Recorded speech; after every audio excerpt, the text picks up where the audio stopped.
Hello everyone, welcome back to the channel.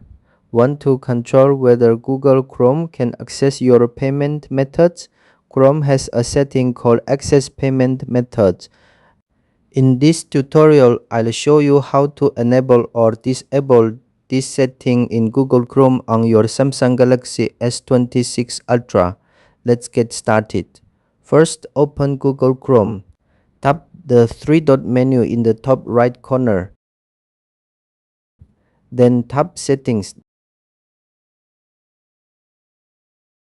Next, tap Privacy and Security.